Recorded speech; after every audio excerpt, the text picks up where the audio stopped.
300. It's a nice round figure. Represents a lot of things. You know, it's funny because this, in March, it's going to be the 10th year that I've been doing podcasts. It's my first episode that I launched. Still very proud of that. You know, we've come a long way for sure. And at this moment in time, this is the 300th episode of the Ave Podcast. Now, I've done way more than those, but just from the Ave perspective, I've done, the ones that I've counted anyway, it's been 300. So they say you got to celebrate your milestones a little bit. I'm not huge on that at times. I'm huge for everybody else celebrating their milestones. For myself, I don't go as hard. I'm trying to change that. But I figure I'll put a little marker here to say thank you for all of those tuned in. And, I appreciate each and every one of you guys for listening, for supporting over the years, and just riding this journey with me throughout. So, I'm definitely appreciative of that, and I don't take it for granted at all. Wow, but it's crazy that it's come to this point. With all that said, today on the Ave Podcast, we're talking hoops with friends of the podcast and Canadian College Basketball Hall of Famers, Mr. Jan Michael Nation and Mr. Anthony Batchelor, as we discuss the tanking issues, as we discuss our picks for our All-NBA selections, which is it was, you guys will hear. It was more of a bashing of my list, but we'll get to that later. I still stand by my list. I don't care. And we talk about the Charlotte Hornets and their rise. And we also get into the teams that we're looking forward to watching in the second half or the rest of the season. So stay tuned. Like I said, thank you for rocking with me, man, and staying with all 300 episodes so far, man. I appreciate you once again. I can't stress that enough, and I don't take it for granted. So thank you. South Shore Ave is available wherever you listen to podcasts. Make sure you go to Apple Podcasts, Spotify, TuneIn, Alexa. Make sure you go to the YouTube channel if you want to watch it in person. Throw it on your phone or your big screen. And then also, as always, go to the catalog over at SouthShoreAve.com. Once again, that is SouthShoreAve.com. It's the Ave Podcast with Cal C on South Shore Ave Radio. 300. 300. Let's go. Welcome to the Ave Podcast with Cal C on South Shore Ave Radio.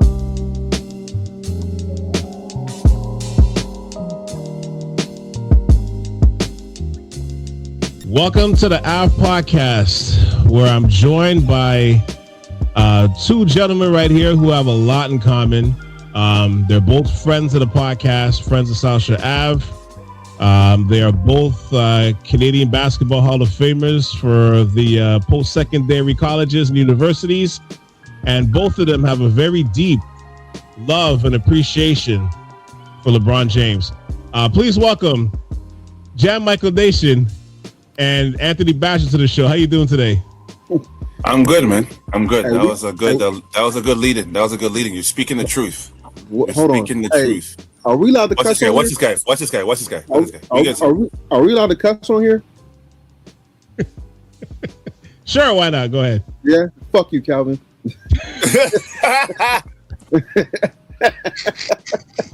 Right away, let him have it, eh? Man, yo, I saw your whole energy change. That was great.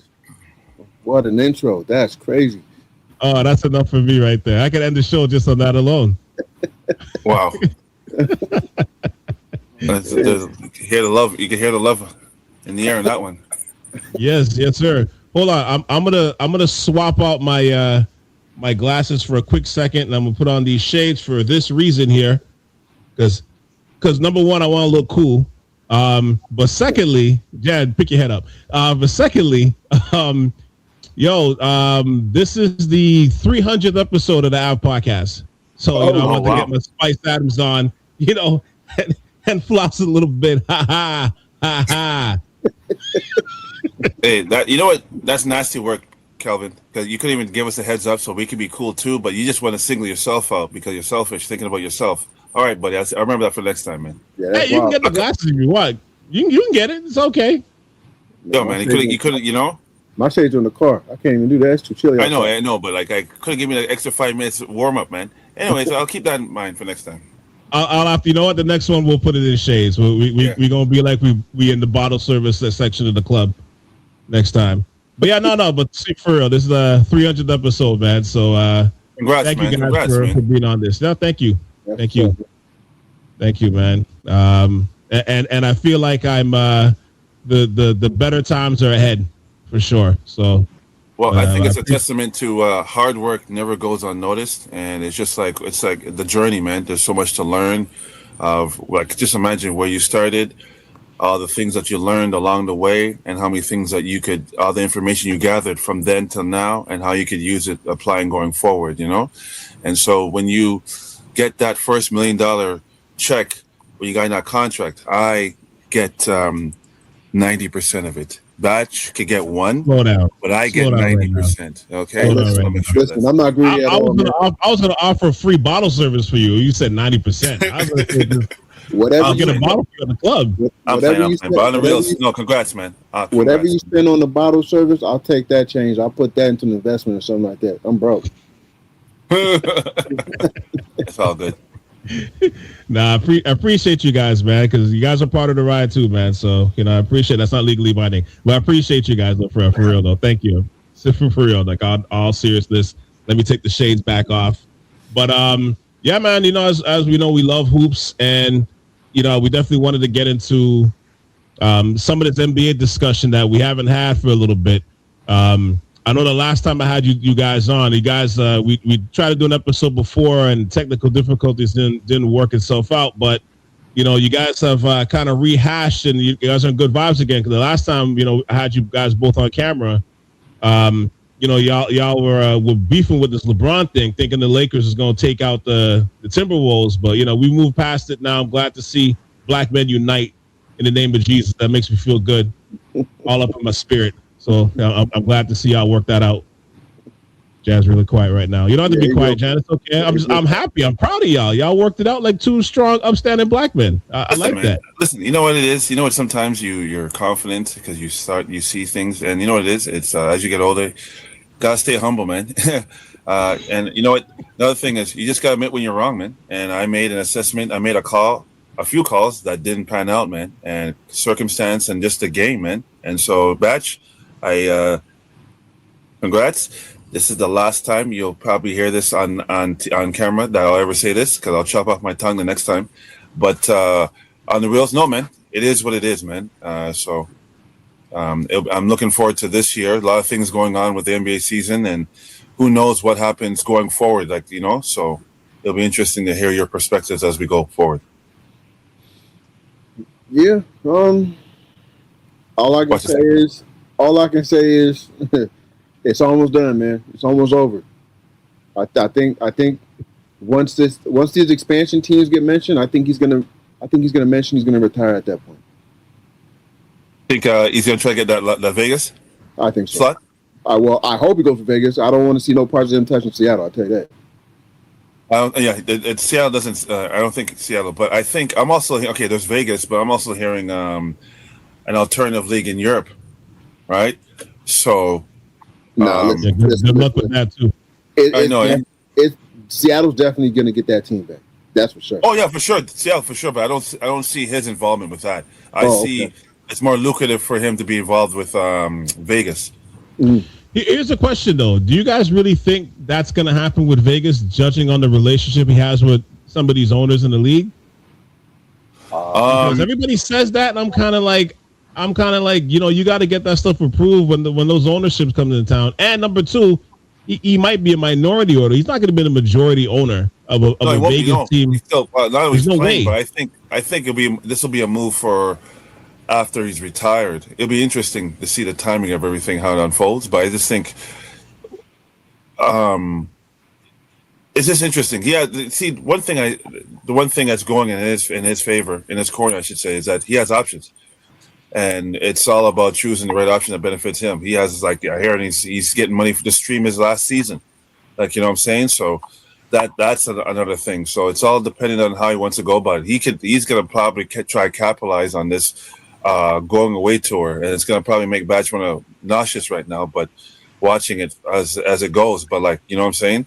You could tell he's going to squeeze out every inch of this thing and make money out of it and make it something spectacular. Still not going to be enough to buy a team outright majority. Again, it's what is it going to be like? I think they said somewhere around $6.5 billion at least. But yeah, but you're right. But like he could be a silent donor, and it could be someone else in position, and then once he retires, he just takes. You know what I mean? There's so many games behind the scenes and all that stuff, political stuff.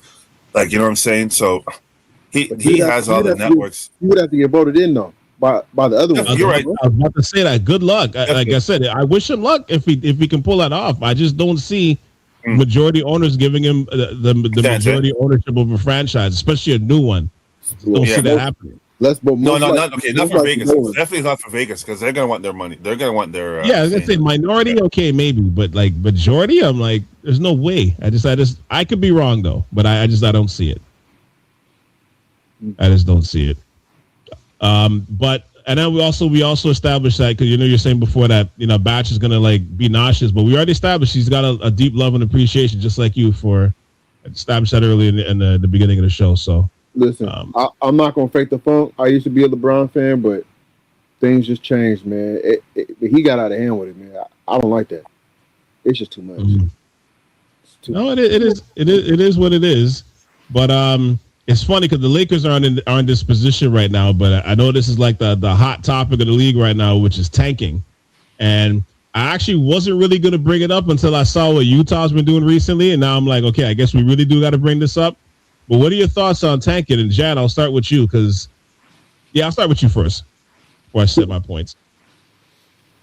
I just think it's been happening for decades. Right. And so they're trying to curb it to deter these organizations from doing it because they're blatantly tanking from like not even saying mid-season. They've been tanking from when the season starts. The draft is going to be a power draft.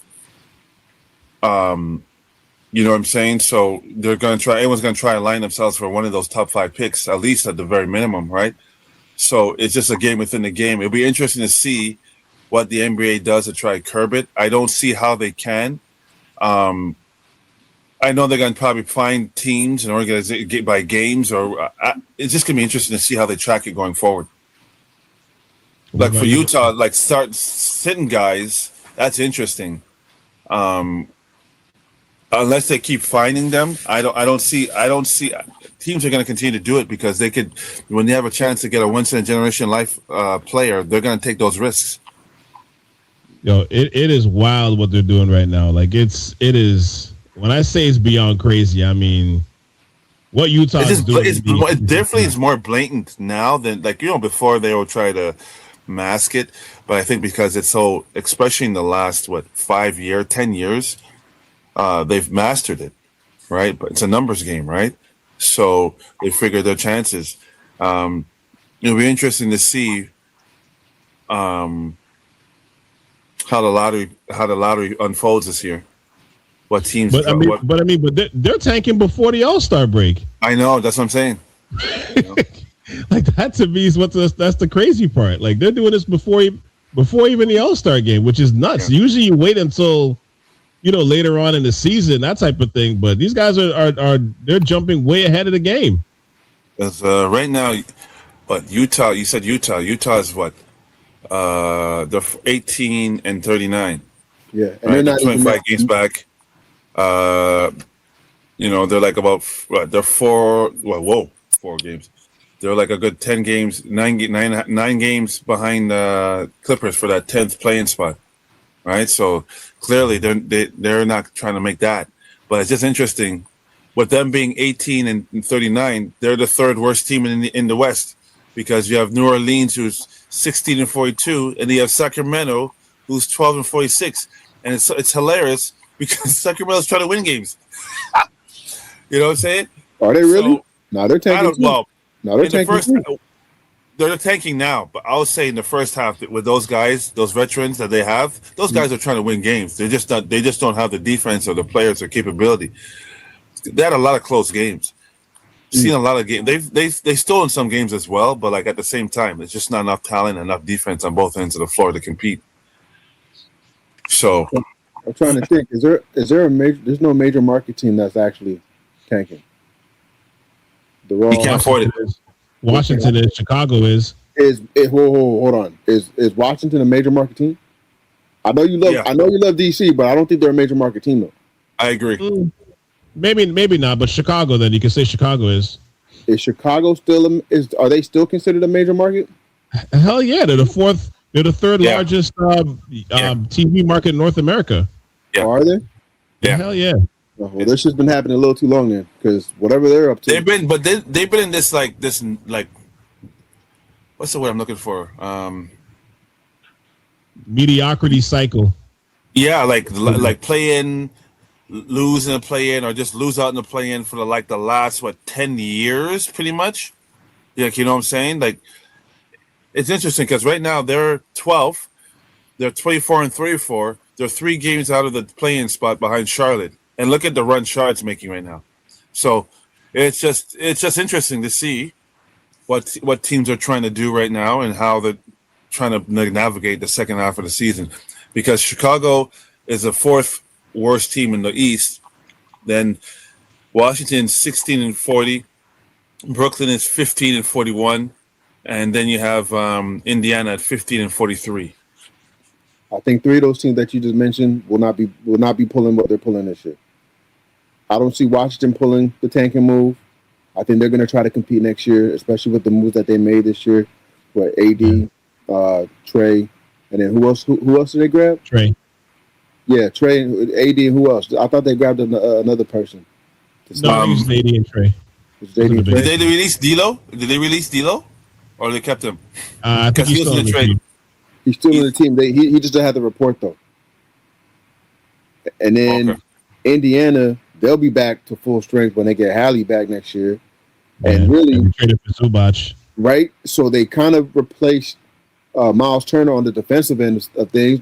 I don't know where he's at in terms of the offensive end, but mind you, Miles Turner didn't really get too many touches offensively like that. So I think it kind of works out still. Charlotte, I think they're honestly, my honest opinion, I think they're getting ready to trade LaMelo, man. I don't think they're trying to keep him, honestly. I thought they would have traded him at the deadline, but I think they're going to trade him off season because picking up Kobe White was probably huge. Yeah. But he's not playing, so he's probable for tomorrow night, so he's about to show up tomorrow.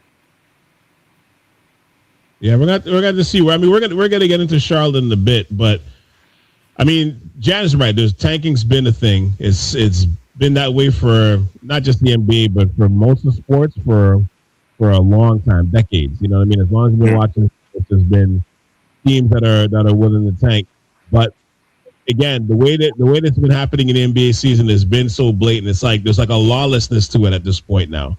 You know what I mean? Like it's so bold. It's kind of like Gotham without Batman. Like that's kind of feels like everybody's been on. There's so many teams. There's so many players in this draft that could be impactful. Not even like not even to say in one sense generational player, but in a sense of an impactful player that could impact the roster down the road.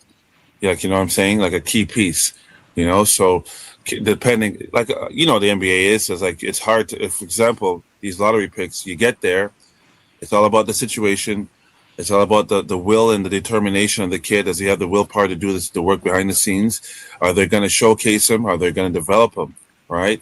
So these are all contributing factors that will play into it. But the tanking, it's nasty work because it's so blatant. You know what I mean? Because they're doing it from get a good player out of this draft. The first week of the season. I know you want the Bandston, you want the Peterson, first month at least. I know Peterson's a whole other topic. The thing is too, though, Jan, it's like you can still get. So even if you landed the 7th or 8th spot, you're going to get somebody good. The top like 5 is really strong. You know what I mean? So this draft goes about 9-10, probably a future All-Star. So possibly, you know what I mean? Agreed. But look at Utah. Look at Utah right now. They're just gaining picks. They got a whole bunch of picks. They can make a move at any point if they choose to really want to make for a big player. But they're just gathering first-round picks. They're going to put themselves in a situation. So they've been tanking for a while. Now, but their team is good. It's been like 5, huh? No, the team is good. They're not even trash.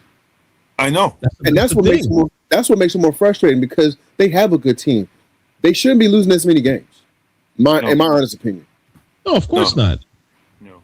Of course not. Like I mean, look, they've shut down Jaren Jackson for the season for an injury that most say that he could have just done that in the offseason. They literally just shut down Nurkic today for a nose procedure, whatever the hell that means. That could be plastic surgery. That could be opening up his sinuses. Like, we don't even know what. I mean, that just sounds like something that could be done later in the summer. I mean, the guy was averaging doubles the whole year. Like, I'm sure he can breathe. Yeah. You know what I'm saying? He was definitely having a breakout season this year for himself compared to previous years. And Keontae George, like he's about to get a back strain that's going to be out for the rest of the season. Yo, wave! You know what I mean? About to wave his ass. Gone. He out of there. No, but that's what I'm saying. Like they're doing it, and really and truly, if you know the backstory with Utah, I mean, as far as people know, like the Banster's been in Utah, the state of Utah, for the last 2 years at least. He finished his last year prep school in Utah.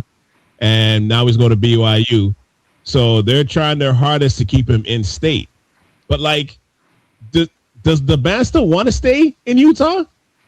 You know what I'm saying? Because I'm like, I know we did those 2 years, but I'm like, I mean, he is from Boston. You know what I mean? Like, he's from Boston. So I'm like, there's a bigger market. There's Chicago. You know, does he want to go to DC or Chicago? Does he want to go to Brooklyn?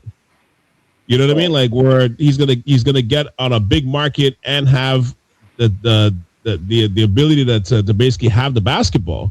So the lottery is going to determine the draft lottery is going to determine a lot.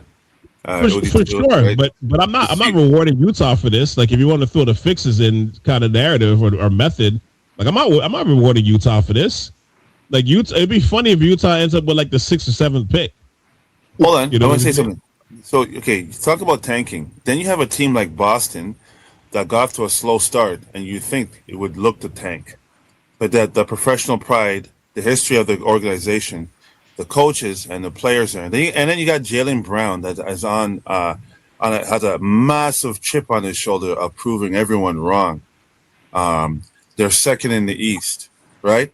So it's just interesting. With Tatum supposedly practicing on a daily basis, which will be interesting to see if he comes back. I hope he doesn't, but they don't need him. But, like, you know what I'm saying? They're making great headway because there's no expectations on this team, right? So there's a team that perfectly began the season with everything that happened, especially the first month how their season started. It was very slow. You thought they would have looked to tank, but no, not at all, right? So, interesting.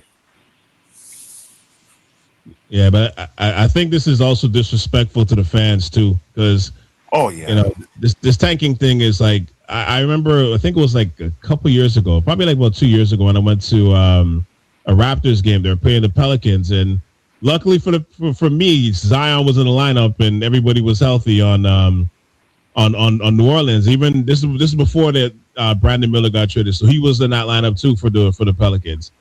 And it was funny because the Raptors literally had, like, this is their stretch where they're playing all their G League players. I was calling them like the computer simulated 2K players at this point. Like, I didn't recognize a person on the Raptors outside of Quickly. You know what I mean? And I'm like, I mean, I paid for the tickets. I got good seats. You know, thank God for that. But I was like, you know, I wanted to see Zion in person, so I was cool with that and I was happy with that. But I'm like, good Lord, man, if I was a diehard Raptors fan, I would be super pissed right now. Because I went with my son. This is his first game. You know what I mean? So you want to see Scotty Barnes and Barrett and all these. None of these guys were even near the court.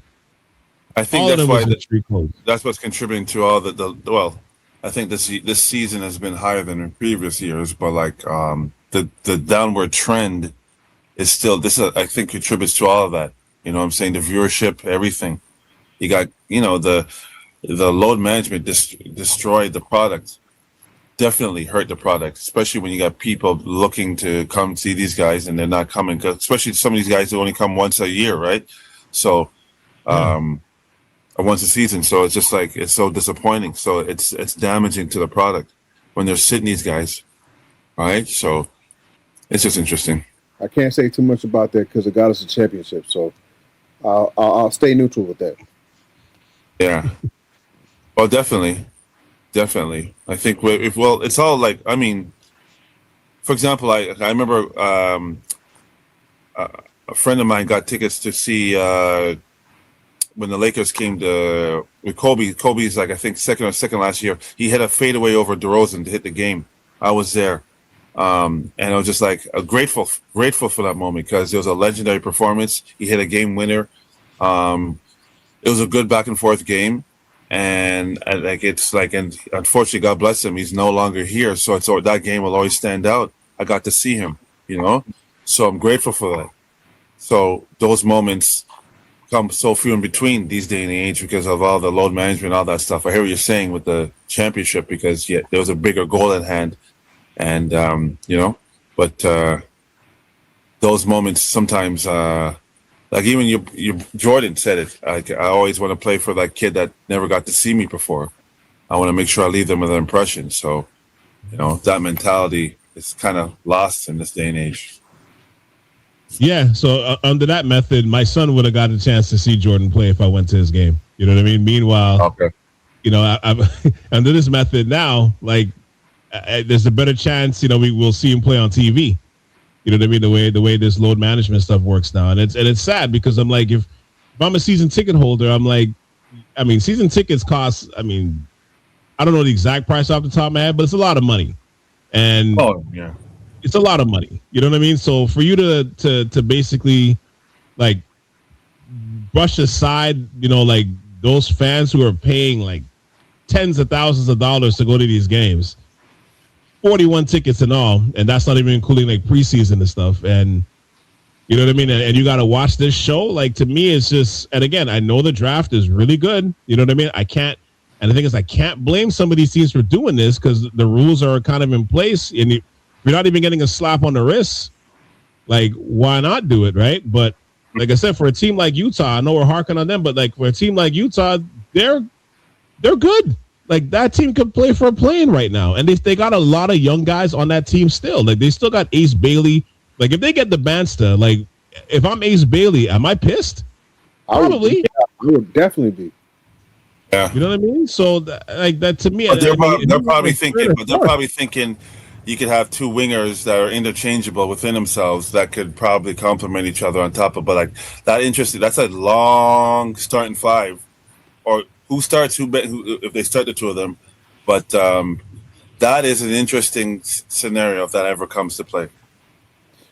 I think the problem that Utah's probably going to face is signing or restricted free agents, because now it's going to turn into when their contracts are up or they're trying to throw them a bag and saying, "Hey, listen, we're going to offer you this," and they're like, "You know what? I'm good. I'm just going to test the free agent market because I'm actually getting tired of playing for this team.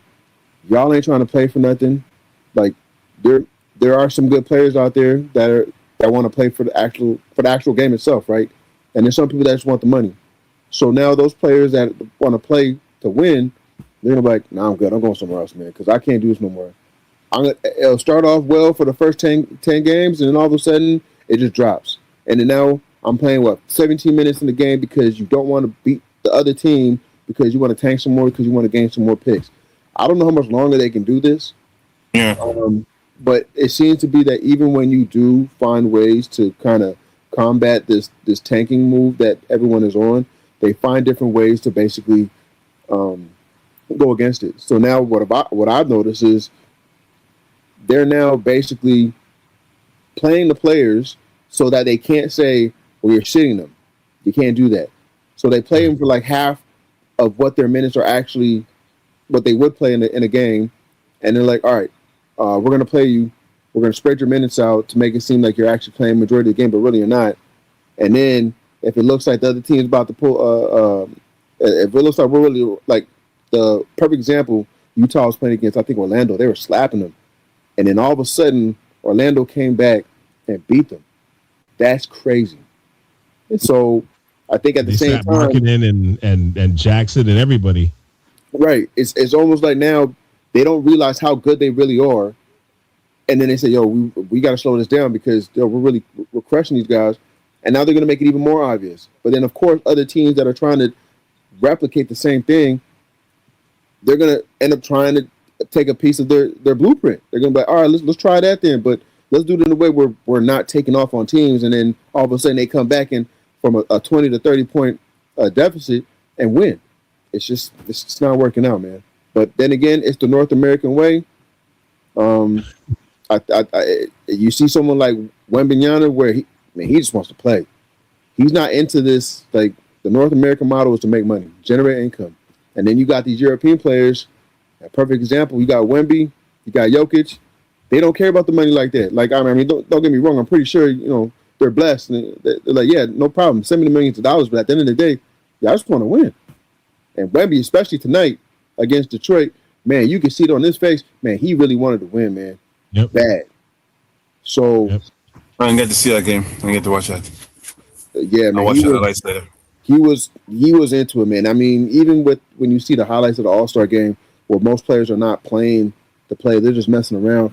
Man, he was literally trying to win. And then even Anthony Edwards even said it. He said, hey, man, I'm feeding off of Wemby right now. This guy was trying to win. I'm not trying to get slapped like that. So I just fed off his energy, try to do the same thing he was doing.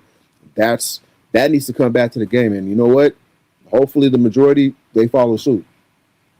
Yeah, and I think Wemby's. I love Wemby for that. So I'm like, when people say that there's some people out there who not big fans of Wemby, I'm like, how? Right now, he's batting 1,000 right now, just in the way his personality. I love everything, like everything he's doing off the court. There's the out the box thinking and the way he's training his mind and body off the court to doing we call it old school thing, which sounds funny to say, but the law of competitiveness. Like, he's making sure he's abiding by that every single day, even in an exhibition. And you love that. That's why I think he will be, as long as he stay healthy, he will be the face of the league, because that's what, like, it's like a team basically, right? Like, everybody follows what the top guys do. You know what I mean? So the top guys are going hard. Eventually it's going to follow suit, right? Even in an All-Star game. It's historical, right? So I think Wemby taking that mantle, I love that, because I'm like, okay, maybe the future will be in good hands, because whatever this was, especially for that All-Star game, I mean, it was crazy. But the last thing I want to say before we move on, I just courtesy of Tyler Webb on Instagram. I'm trying to pull this up because this guy found a college student that possibly solved the biggest problem with the draft, and I want to just read it out here. So back in 2008, Adam Gold was watching his favorite team, the St. Louis Blues, when he noticed something about his fandom that he didn't like. He was rooting for his team to lose. So fortunately, cheering against your favorite team isn't all that uncommon in American sports, especially in the NBA, since the more games the team loses, the better chance you have at a number one pick.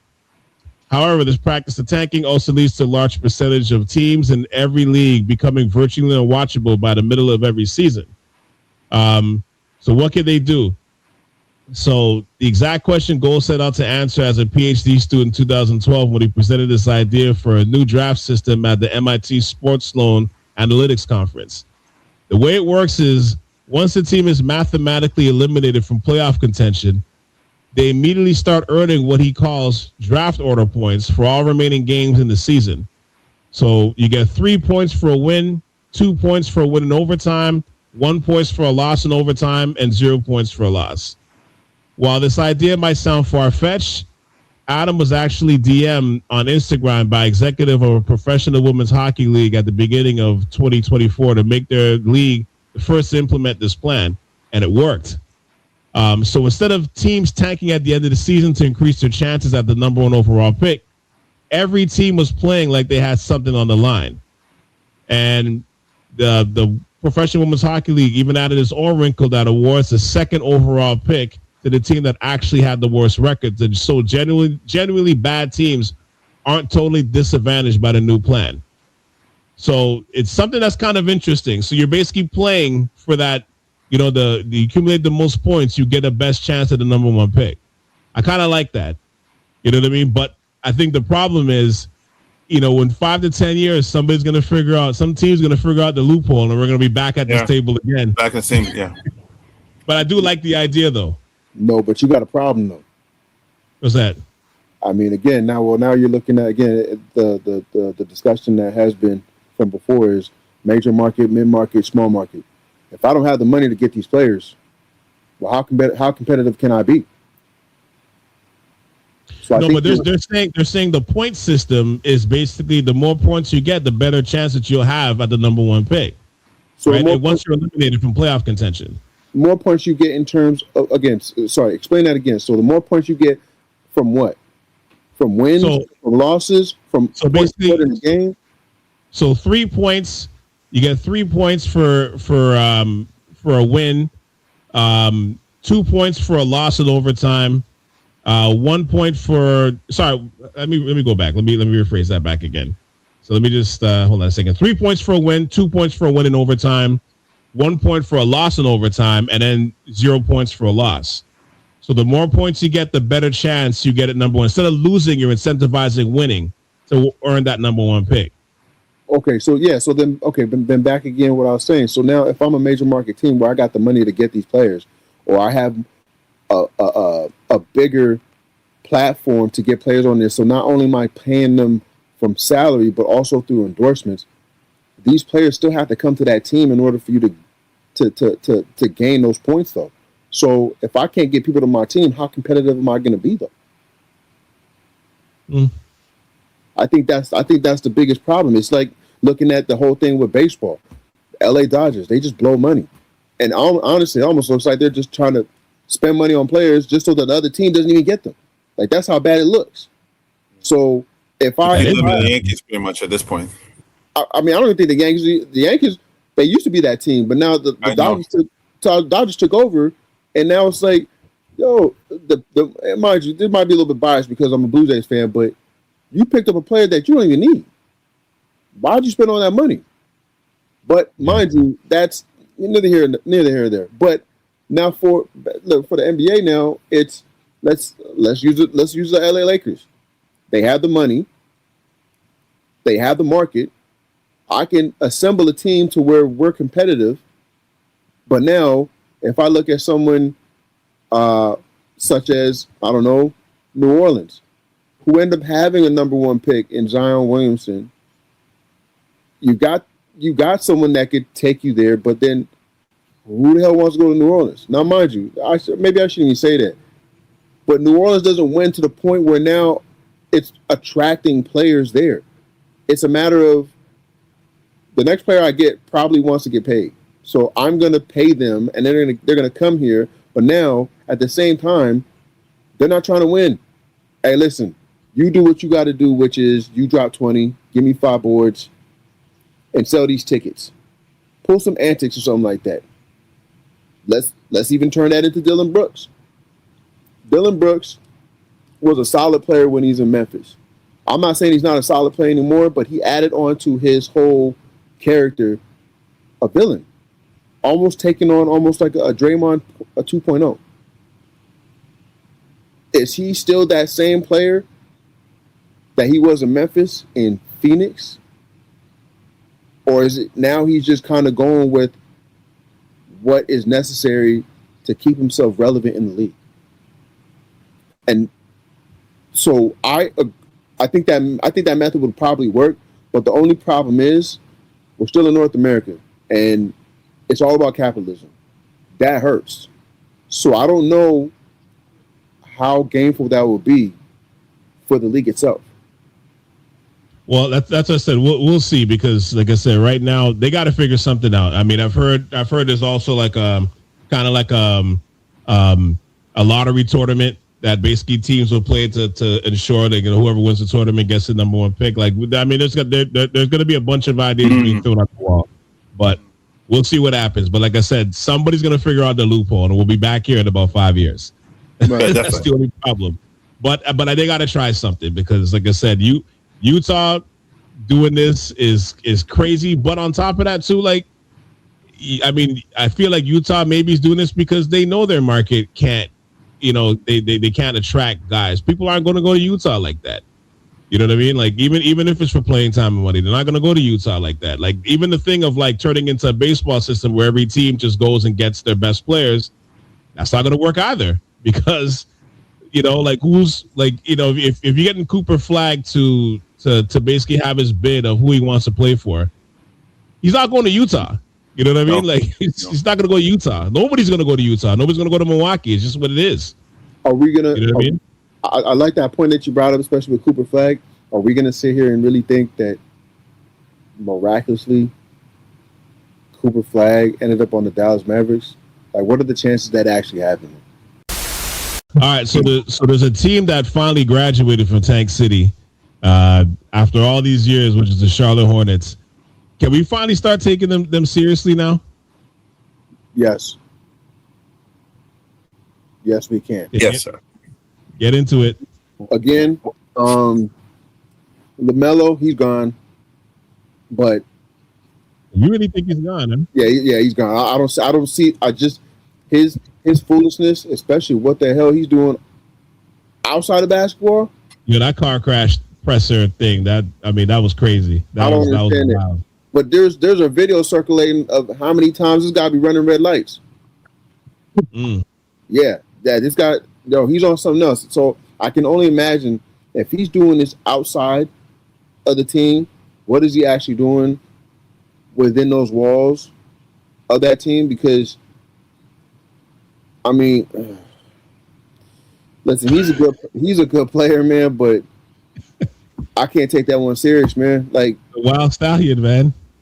the stuff that Charlotte's trying to do, clearly they haven't been as good.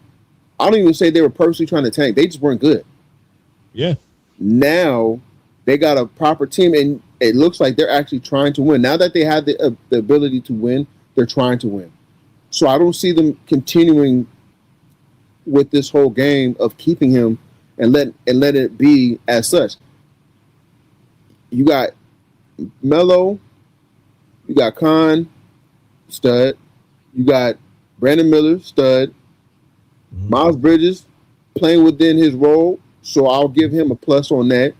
Then you got Diabate, but I feel like he's still I think he's undersized, but Kalkbrenner, that's how you say his name. I think he's a solid pick for them. You still got Trey Mann. You just got Kobe White. Then you got all these other role players. Was it Josh Green, defender? I think they still got Connaughton. They got Who's the guy that they drafted last year? I can't pronounce his name. The French kid. He had a couple dunks yesterday against Washington. I can't pronounce his name. Begins with an S. It's not Şengün. No, Selene or something like that. Something, yeah, with the umlauts. Yeah. So he's on there. So they got some young pieces. So it's just a matter of them getting it all together and figuring out how to pretty much progress in the season. But you brought my attention to that team. I wasn't paying attention to them at all. I was just thinking, I was like, yo, they're trash. They won't make the playoffs again. It'll be the same thing all over again. Boom, boom, boom. And then you're like, no, hey, listen, these guys are pretty. They're pretty decent. And then I started tuning into some games outside of that commentator. That guy's hilarious, but. But actually seeing their team, I'm like, yeah, they're actually not that bad. I think I spent more of my time paying attention to the Wizards than I did the Hornets, and I think it's the same thing. I think the Wizards as well. Don't sleep on them, man. I think they're probably 2-3 years ago where Charlotte was. I think that's where Washington might be. They may have expedited it by getting that trade with AD, Mr. Glass, aka Mr. Glass. And then Trey Young. But Charlotte, if they make it to the play-in this year and they somehow get out of the play-in and they will make it to the play-in. Yeah. What's that? They will make it to the play-in. They'll make it to the playoffs, I think. If they get into the playoffs, I might be telling my team I do not want to see them because they got confidence. I think they're about to show some things in this league now, man. So, yeah, man. Charlotte, they're definitely a sleeper team. Well, they're currently 27-31. They've been on, I think, from the second quarter of the season onward. They've been on a run. They figured some stuff out clearly. See, there's parts of me that agree with you that LaMelo needs to go, but I think because of the potential of what they got now, I think they're pausing on that because they had an opportunity to get rid of them at the trade deadline. They didn't because they saw something, obviously, clearly. So I think they're watching and seeing how this, excuse me, how this develops for the second half of the season and see how far they can go. I'm not too sure what the locker room is. Looks like a young group. So I don't know where the veteran leadership is coming from. When I think about LaMelo, I think of Ja Morant. Young, conflicting players that still try to find their way both on and off the court. It's just interesting. If this kid could just get it together off the court, start having so much distractions, I think his on-court career will take off even further. But that's the game of life, right? So who knows what's going on behind the scenes and who's the support group around to hold these guys accountable, right? But at the same time, I think Charlotte, I wouldn't want to I wouldn't look off to trading him because he's such a unique talent and what he provides. Keeping that group together for the next 4 to 5 years, there's so much potential that you can have because you have a young nucleus. Kneppel is shooting at a historic rate for a rookie, and he seems to be playing at like a seasoned vet.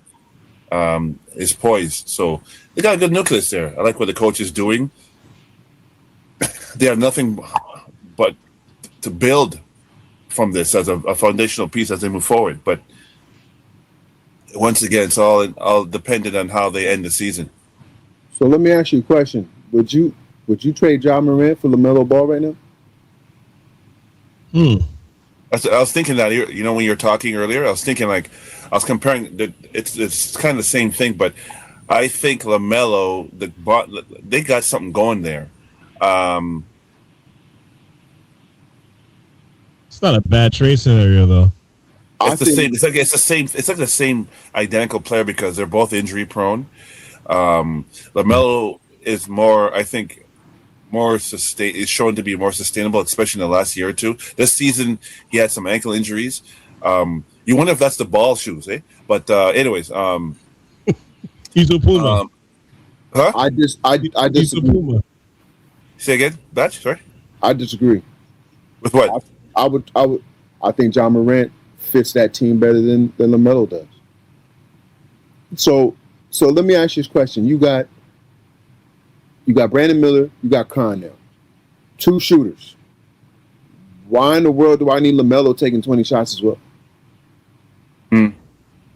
Well, I just on the outside shots because Ja Morant, if you're bringing him there, he's going to take the majority of the shots too. But Ja can't shoot though. So yeah, that's what I mean. I'd rather LaMelo taking those shots than Ja. No, but I don't know. I did the last 2 years. I have not been impressed with his play style and what's been going on with him. So you're making a trade. I just think you have a sample size of what LaMelo's doing right now, right? And Ja it's really unstable there. They're the same player in a sense of impact. They can be, but I would take LaMelo now. Right now, his stock is a little bit higher because he's just been on the court and his impact on that team, regardless of the shot selection, it's still like a young team that doesn't know any better, and they're just building.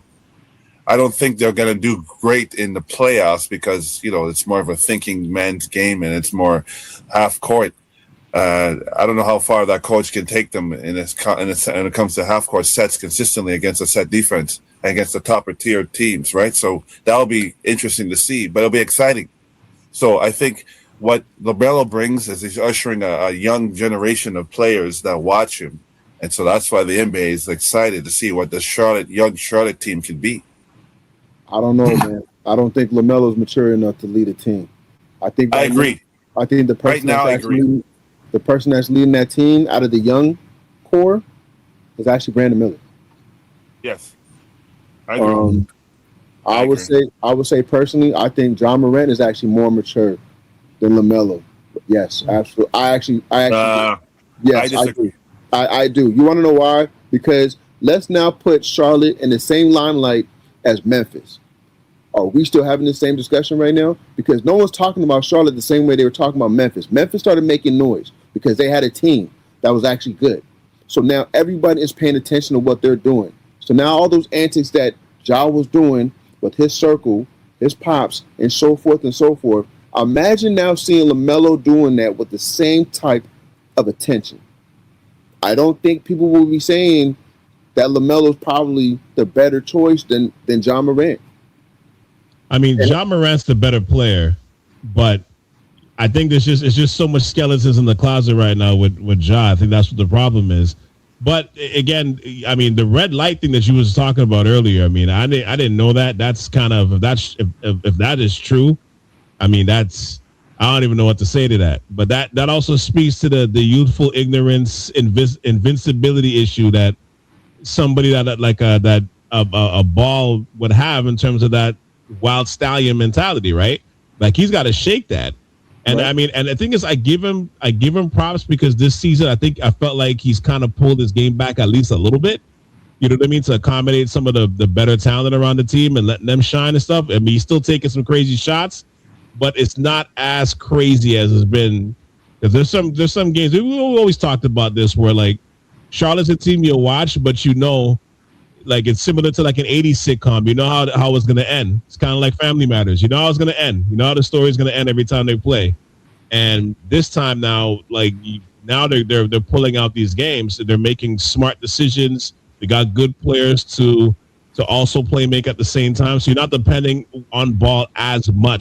Yeah, I agree. To make some of these decisions, right? And you got a coach that's hard on him, which is good. And I think he kind of needs that. But like he's right now at the end of the day, he's their franchise player. He's or at least the one he's getting paid the most. He's getting paid like 40-45 mil a year.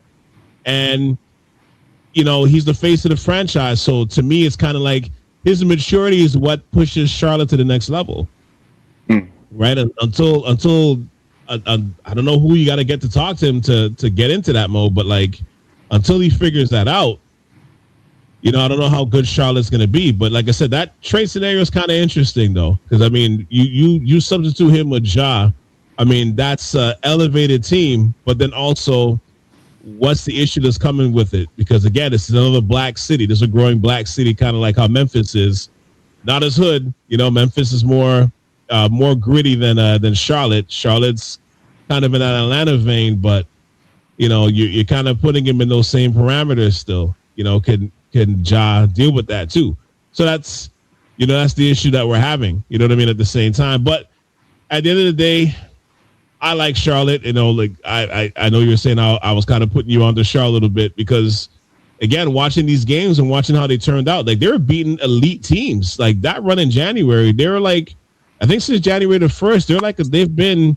I know they've lost the last few games, but like until they did, they were one of the top 5 teams in the NBA since 2026 started, and currently they're 10th. I feel like they will make the playoffs. I don't even think they're going to make the play-in. I think they will make the playoffs, and you know, they're just a better team. They're just more cohesive than before. And then with Diabate being there, I forget what the record is when him, Bridges, Ball, Miller, and Knupple's there, but like. I remember at one point it was like 11-1 or something like that when they're starting together. So there's clearly a thing there, obviously, you know, and they're well coached. They're turning the corner, and they're in a division that's like it's up for grabs kind of thing. They're only like 4. They're in 4th place in the division, the Southeast Division, but they're like 4 games behind the first place spot, right? They're 4 games behind Orlando, and the way Orlando's playing this season. You know, they can kind of overtake those teams. It's not a stretch to say that they can overtake Miami, Atlanta, and Orlando if they continue playing like that. Once Diabate gets back from that suspension, and it's funny because even that suspension to me was like, I think that was actually pretty. It's funny to say that it's a positive look on the team because losing your good players is not a good thing, obviously, but it kind of. Told you that like we're not wanting to be stepped on anymore. You know what I mean? I'm just looking here at the standings, right? From 7, this is just 7 from 10. Orlando is 7th with a 30 and 26 record. Miami is right behind them at 8th with 31 and 27. And then Atlanta is right behind them at 9th with 28 and 31. And then Charlotte's right behind them by half a game at 27 and 31. So that's 80% of the Southeast Division you just mentioned, by the way. Yeah. So, I think right now, the young legs, youthful legs right now, that run, that second quarter of the season run right into the right before like the break was so crucial for them to get that momentum going. So it'll be interesting to see how they finish off the season and how the coach keeps them prepared and energized to finish off the season strong. But I think this is just more of a foundational year to build upon going forward. It'll be interesting to see if they trade LaMelo. It'll be like, not to say a step back, but it'll be interesting to see who they trade him for. But I definitely see. I just don't see that right now because there's so much potential. Huh? I think it'll be a step forward. Personally, just maturity. It's all dependent. It's all dependent who they trade for, though. I mean, you could trade him for a pick. Honestly, you got two guards now that can fill in that spot. Yeah. You got Kobe White and you got Trey Mann. The Kobe White situation, yes, that's going to be interesting. You're right, but it's all dependent. This guy can be like? We'll see. I guess time will tell to see the dynamic, how they play those guys together. Are they stagger their minutes? It'll be interesting to see how it works because they definitely got the firepower that they need now. But we'll see. And one thing I want to add before we move on, I mean, me and Batch got a chance to see him live. Batch, when we were watching Knuppel play last March, yeah, you saw this coming? No. I knew he was nice. He looked nice though when we saw him. Yeah, not like this though. Not like this. No. Not like this. And Jan, he was smooth. Like when we saw him play against Baylor, he was smooth, man. Like he had a good size because he's about 6'7". He had a good size, good build. You know what I mean? Like everything was smooth, but man, like what he's doing for his rookie season, wow. Like I don't think anybody really saw this coming, but he's been he's one of their best players easily. You know what I mean? And he's kind of brought in like a maturity, which sounds funny coming from a 19-year-old, but his game has kind of brought a maturity level to this team that they need. I think they needed it. That kind of stability. The two Duke players, it's interesting on the team playing together. So that's an interesting dynamic as well. It's a young nucleus with Bridges, who's had some serious off-court issues, but he looks to kind of turn things around and just focus on basketball and trying to repair his name. But they got a good thing going. They got some firepower. They got some guys coming off the bench, and they got a good rotation going. And the coaches got them believing. And we got a team that believes anything can happen.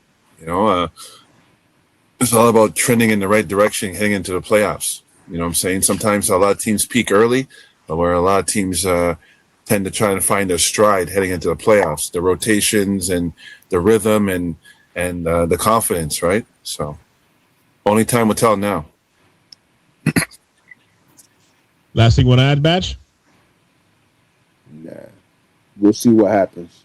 But I'm gonna say I see LaMelo against Raiders. I'm just gonna be real with you, man. Yeah. So okay.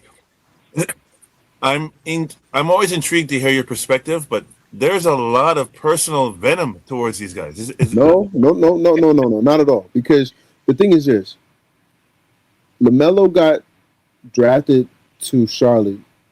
He was supposed to be that guy for that team. He's now been there 5 years, and he's still doing the same foolishness that he's done from day one.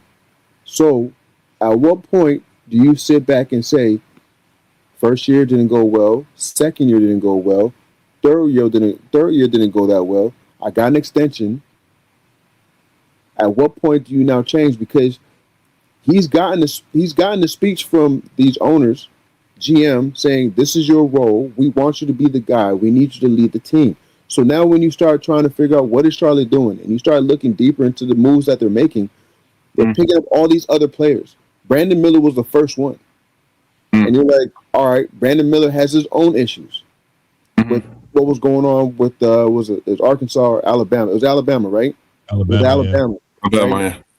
They picked him up still, knowing that the person that he's now going to be playing with, maturity wise, is not there. So how does that make sense? That was the first question I had. Now you pick up someone else in Khan, and again, was not expecting this from Khan. And I don't know what they would have saw in those workouts. Maybe they saw the potential. Me personally, I feel like he might be doing more than what they expected him to do in the first year. But I'm telling you right now, the way that guy's playing right now, and the way that Brandon Miller has now matured on his follow-up season, is definitely signs to say that LaMelo's time is coming to an end. I don't see him staying there. I'm not saying that he's not a good player, but in terms of how long he's been in the league, he is a professional, but he is not moving like one. And at the end of the day, it's all about the money, especially with these teams. You can't have this type of foolishness taking part, especially when it could be, you know what I'm saying, you got other people that are looking up to you. And that they're seeing that, it's like, well, my man over here is moving like that. I might be able to pull something else here. Like you got Miles Bridges. He did the worst of the worst thing you could think of. Now, mind you, he got suspended or whatever, came back. Man, all he's been doing is coming back and just doing his job. That is it. You're not hearing no more foolishness coming from this guy. He's just playing straight basketball. That's maturity. This guy's over here doing all kinds of craziness, and he does another foolish thing, and he just keeps doing it. Now we got this guy running the car, and again, you watch this video of how this guy ran into that car. What the hell was this guy doing? He was on his phone. 100%. Had to be on his phone. Absolutely. But the crazy thing is, my man, there's Bluetooth. What are you doing? They got. Sorry to cut you off. They got a good 4 or 5 guys averaging 20 points. So you think they need LaMelo? Agreed. It's not that, but like for their style, he fits perfectly because it's a running gun. He can facilitate. See, they're hoping. I'm guessing. What I'm thinking. I'm not in their boardrooms or whatever. I just think they're thinking. Once again, that foundational piece, that first year. This is the first year, laying the groundwork, seeing the keys to the edge of this offense runs perfectly with him. If he could just tone it down, have the maturity to understand, and that's what they're hoping for. That's what I'm thinking. That's why I don't think they're going to trade him, because there's just too much potential. Yes, the off-court stuff happens, but then there's Dennis Rodman, right? It's not the same player, obviously, but like I'm telling you, like off-court stuff can be a distraction for a young team. Who knows? This could be a moment of clarity for this kid, where to realize his light flashed before his eyes, and he realized that he has a gift, and it could be taken away just like that. Who knows what's going on? I could be wrong. I'm just thinking there's just so much going on right now for them to turn their back off of what they built on from this season alone. The difference with Dennis Rodman, though, is Dennis Rodman had veteran presence, leadership, and maturity from Detroit and Chicago to kind of keep the reins in. And the coach, you know what I mean? and Phil Jackson, too, to keep him. Yeah. When he stepped away from that, he was all problems. The mess. Yeah. Well, hold on. But wasn't it who said it? Was it Jordan, Pippen, or Phil Jackson? One of them said, yo, listen, this guy would leave a night before a game, go do all kinds of craziness, and will come back, and you would have no idea this guy was up all night doing all kinds of whatever, and still came and played his ass off. LaMelo is not doing that. Not doing that, yeah. So that tells you right there, a person like Rodman, impact. Hey, Rodman, what you about to do tomorrow, man? I'm about to go fly to the other side of the country just because I want to.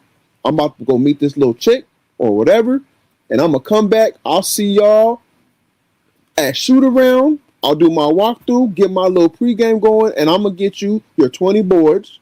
I'm going to get you some defensive stops, all the energy that you need to make sure we get this win. And he did exactly that every single time. You can't say nothing to that guy. Charlotte has had this kid for 5 years. They're not winning. Now you got a new group of people. It's working with them, but at the same time, I got 4 players and I got the 1. I've had the 1 for 5, and I got these new 4. you know what?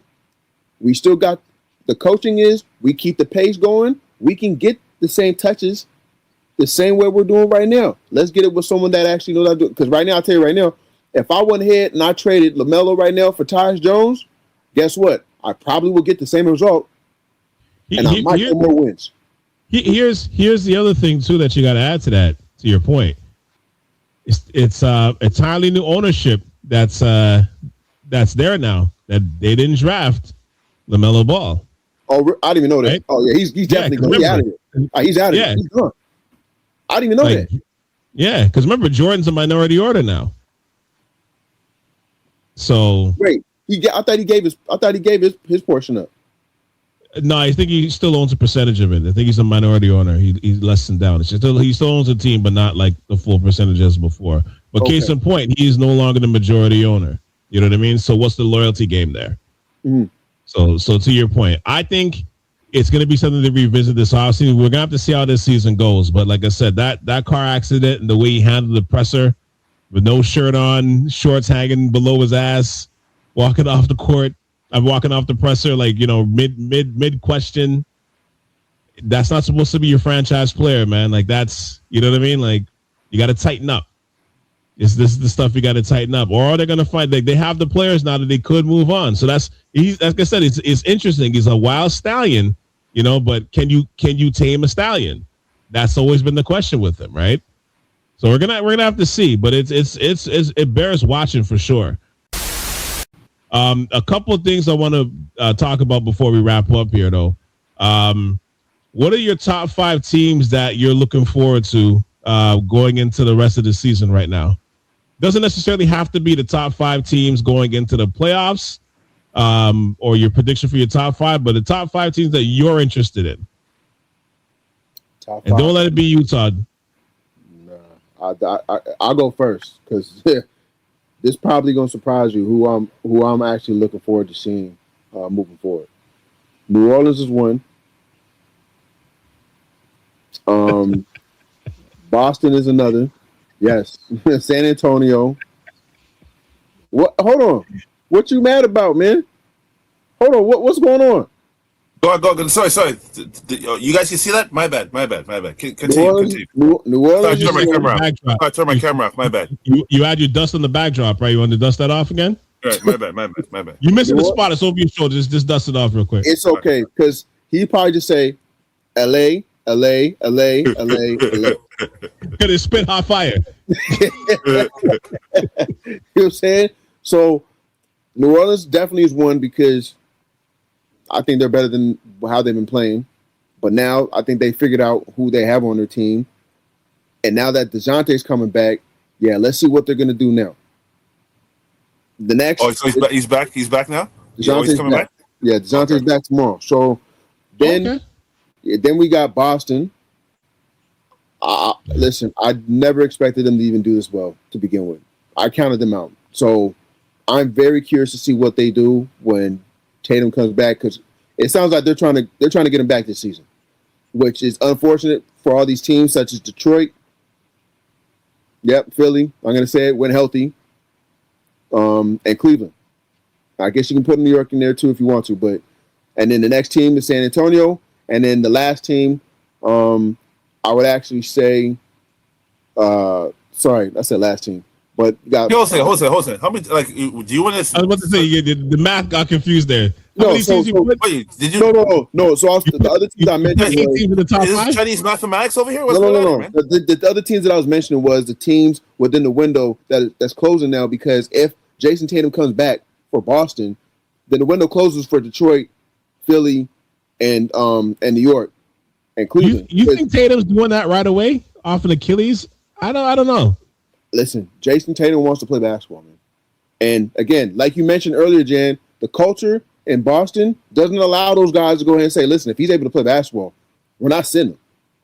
If he's able to get back on the court, not saying have a full workload like he would have had the year before. Yeah, but you don't know. There's so much. Okay, but they gotta. Okay, I say no. I hear what you're saying. Yeah, I look at it because with any major, you guys know this. Any major injury below the lower leg extremities, it's gonna take a good year of playing to get your full confidence back. So he's always going to be questioning that. I understand that, but they got a good thing going, building themselves for what they got now. I wouldn't mess with what their future by rushing him, by playing him early. I would save that. Let him bank this whole off season to just get some more stability and more confidence and more time behind him. And so, he's going to be in a minutes restriction. They got a good thing going. Jaylen Brown is the man right now. So he's going to come back. What role is he going to abide? Like, you know what I'm saying? The roles have to be redefined to bring a person of that caliber back at the stage. You know what I'm saying? Like, how many games? Like, you know what I'm saying? There's just so much going. They've got a good thing going, what they've built thus far. You know what I'm saying? I would just, knowing that he could come back for next season and build from that, you know what I'm saying? I would just look forward to that more so than anything. I wouldn't play him next season. I wouldn't play him this season either. But but it's trending like he's coming back in March. So what's the point of saying if he's not coming back then? I just think just to mess around the league, just so that's like sometimes, you know, I don't know why would they do that. I like for me, the player, there's no.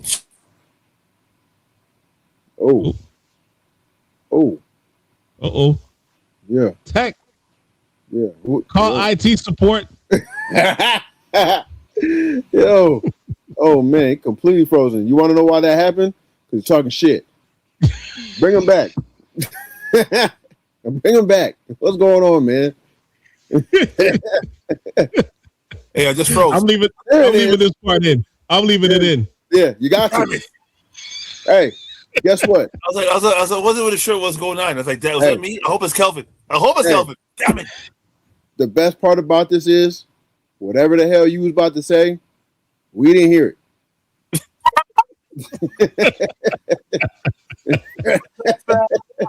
All right, I got something for you, man. Don't worry. I got it. Listen, I think it's probably best because the last crazy ass statement you made last time, it didn't go over well. What the playoffs? In the playoffs? Yes. Oh, who cares? We're past. Listen, man, that's in the past, man. We're talking about now. It is, you know? But it's still on your record. It's still on your record. I know. You can use it as a reference point, but I've learned. But what I'm trying to say is, Jan's like, why you bringing up bullshit? I know, eh? You both have mentioned that Jason Tatum should not be coming back. Okay, cool. I agree with you. But at the same time, we just started the second half of the season, and everyone's talking about him coming back. For what? Why are we talking about that? I think there's a reason why they're talking about that. But at the same time, I'll ask you this question. In the Eastern Conference, outside of Detroit, who is the next team that you're afraid of? I need more of a sample size of Cleveland to see what they got. But this is my point. Why not come back this year then? So you're talking about the window. I get you. 100%. Yeah, but I'm thinking, why risk coming back early on a leg that's not really you know what I'm saying? I just you know what I mean? I would for me, the player, I wouldn't do that. I would not take that risk. It's not worth it. My career's on the line here where I could do more damage than good. Who's making this decision, the owner or Jason Tatum? Listen, you're bringing up legitimate questions and points, but at the same time, I'm saying from a player's point of view, I know me. I would want to think of prolonging my career, preventative maintenance right now. What can I do? What's the longest way I could prevent myself from getting injuries and keep playing at a high level? Right? And is coming back quick enough going to do that, or am I going to be be more injury prone going forward? Right? Is this a one-off, or you know what I'm saying? These are the things that would scare me as a player. You know what I mean?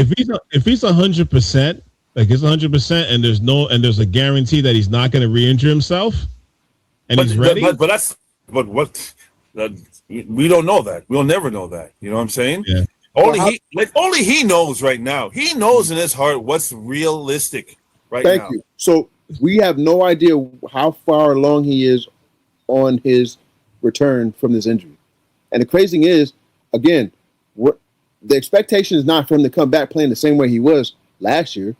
He could completely do a different role for this season because now we've seen what these guys are capable of doing without him. So now let's plug him in with a different role. Not to go ahead and put up 20 shots. But you don't know. But you don't know. You don't know. Like Okay. Once again, there's nothing worse than playing this game when you don't have your legs underneath you. Right? Absolutely, I know. Absolutely. Right? So again, you don't know what psychologically. He's a champion. He's been around for a while now. He's been ups and downs of the NBA, losing a championship, winning a championship. He's a veteran. Yeah. What happened in Team USA? Psychological business, the injury, the building, the strength, the willpower. Right. Yep. You don't know if he comes back and he just bombs and he's costing them. Right. But that would be a decision on the team to say, you know what, if we bring him back. Let's say we bring him back, I don't know, the last 10 games of the season. Let's see when we try to put a certain role on him, let's see how it fares. And if it works out, you know what? We're going to keep this on him. But the thing is, you think he's going to go in the playoffs playing 30 minutes? I don't think they're going to do that. He's going to be minutes restriction. Probably 15. There you go. That's all you need. You don't think that will be more valuable to have him in for 15 minutes as opposed to 0? You start him off the bench? I'll come off the bench. As a matter of fact, the crazy thing is, he's still not even going to be the sixth man because Peyton Pritchard's killing off the bench right now. Hey, you heard that? I wouldn't even mess with that. You heard that? He said, "I'll come off the bench." Like it's you, guy. Like it's you. Come off the bench. Listen. So what are you going to do? You're going to put him in there, sir. If you want to start him, go ahead. But he's only playing 15 minutes. So why start him then? I won't start. I'll have him come off the bench. It's not dependent on who he is. Like so, let's look at it this way. The starting five right now is Derek White, Jaylen Brown, Hauser, Keita, Shyman. Off the bench, you have Simon's got traded. No. Shyman. Oh, okay, not Vucevic? No. Vucevic is coming off the bench. For now, yeah. So you're telling me if you plug him in for 15 minutes off the bench with the other two, they're not going to be a problem? Yeah, but we don't know what you don't know what he has to give right now, and a 10-game sample size to ramp up for the playoffs is just not enough sample size. I think you need more than 10 games. You need like probably 15 to 20 to kind of see how the coach will play him, how he implement him. If we're talking about mental, I think Jason Tatum and that front office has had these discussions saying, listen, what's the status on you? If we start dangling your name out there, are you ready to take on the pressures that come with it? Because I tell you right now, if we're talking about the psychological aspect, I would not be throwing his name out there if he was nowhere close to even coming back, especially knowing, and he even said this, came out of his mouth saying the moment that he tore his Achilles, the first thing he thought was, yo, are these guys going to trade me? That's what he thought about. One of the things he thought about, are they going to trade me? Am I going to be able to play again? These are the things that was going through his mind. You're right. Psychologically, no, he might not be there, but at the same time, I'm pretty sure these guys have been in major discussions with him saying, hey, are you good? I'm good. All right, whatever the case may be. Hey, where are you at in your recovery? I'm here.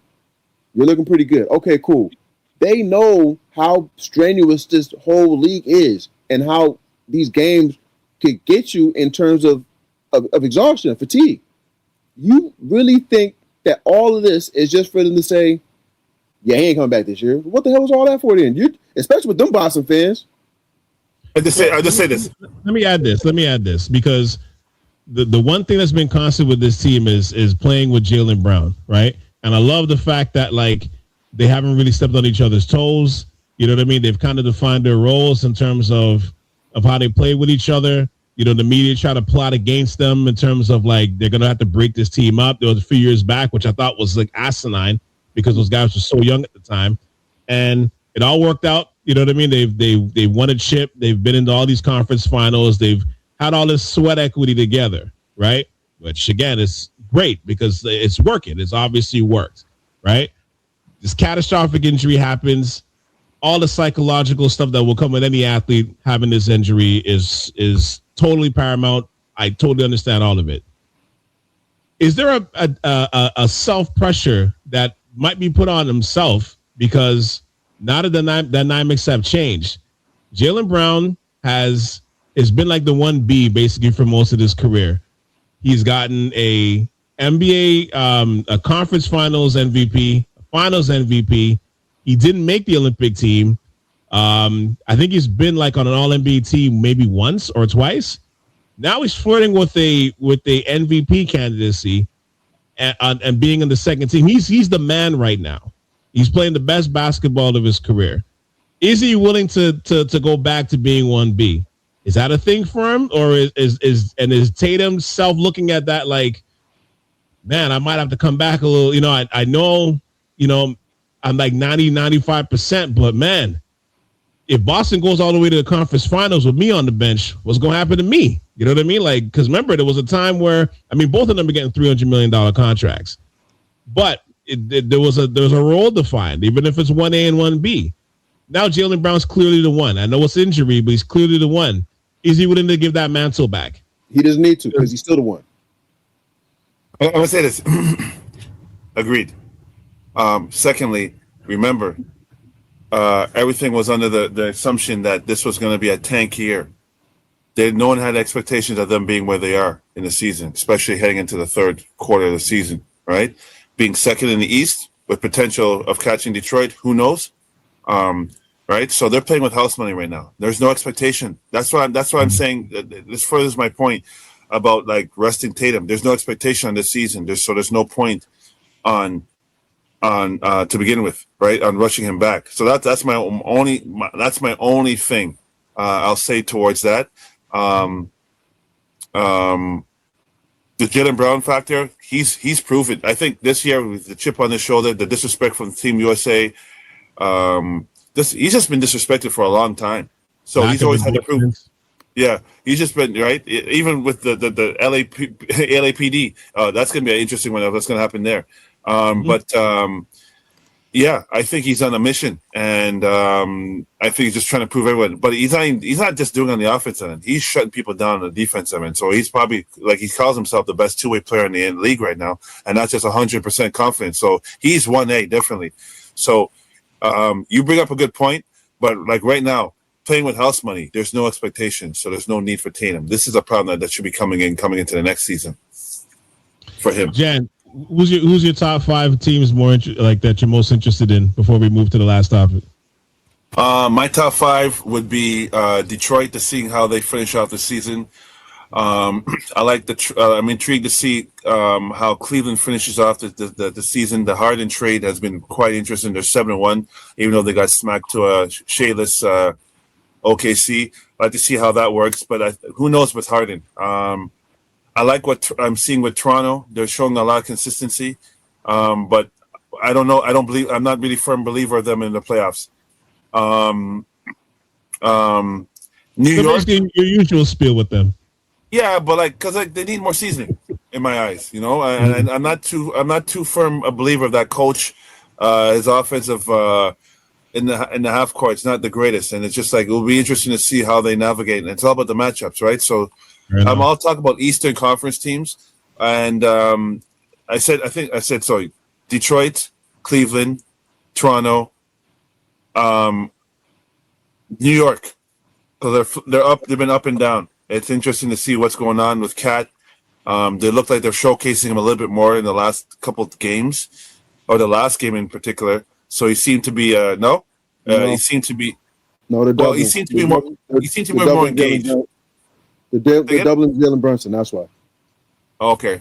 They're traveling at the top of the perimeter. As soon as he crosses that, I think he holds the ball. I think he holds the ball a little too long in isolation. Yeah. I think he should be a little bit more isolation heavy in the fourth quarter, not to throughout the whole game, because those other guys, he needs the others to get off to help him for the fourth quarter, and he definitely needs Cat. He needs Cat, and Cat's not showing up because he's going through a game within the game within the game.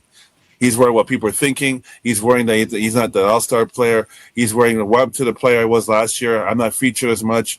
And obviously, his touches definitely impact his defense, right? So this is a coaching issue thing, right? They're still adjusting. He's still adjusting, and he hasn't put his foot down. So I'm intrigued to see what New York does. And more or less San Antonio. I was going to say Charlotte. but they have to prove some more to me. I like to see what San Antonio's doing. I like what Wemby's doing. I like what that team is doing. I know they beat Detroit today, and I noticed that the point guard there only had 10 points. So it's interesting to see. Yeah, Cunningham, yeah.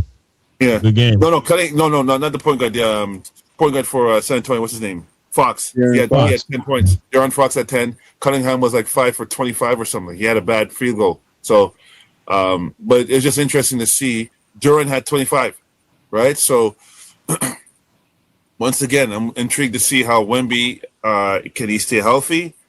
It's just like, you know, we're like he believes, and they're all in belief with him. So it'll be interesting to see what the matchups will be and who they're going to be matched up in the playoffs. Okay, I'll go through mine quickly. I had Boston. I had OKC just because I just want to see them play throughout the rest of the season, just for them to get healthy and try to get Jalen's sea legs back, because I think that's going to be really important going to the playoffs. But I'm not really worried about them. The Spurs is another one too, just because I feel like Wemby's mentality is slowly taking over that team, just in terms of the way they play, especially tonight as we're recording this, because they just played Detroit. And the fact that he orchestrated that all-star mode, I thought was, you know, as I spoke before, great for the future and for him. And he's really, you know, putting his reins in on the league. But the thing is, going into the playoffs is going to be interesting because they have no playoff experience, with the exception of like Barnes and Fox. Like, they have no real playoff experience at all, being a young team. So that's where, you know, but we got time to talk about that later. Similar with Denver. I think Denver has just got to get healthy. You know, we haven't really seen the lineup of Jokic, Murray, Gordon, Brown, and Cam Johnson play together for a long stretch, and we need them going into the playoffs to be healthy.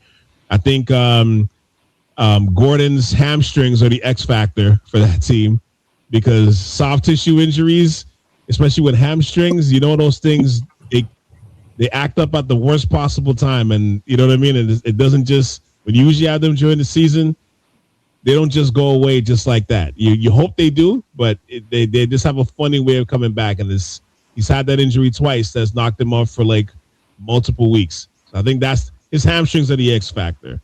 And the other one I will say is same thing has to do with injuries, is Philly. That's a team I'm looking forward to kind of watching the rest of the season too, just because the future's here with those guards, with Maxey and Edgecombe. And Embiid is in a X factor position because, of course, as always, is due to his health.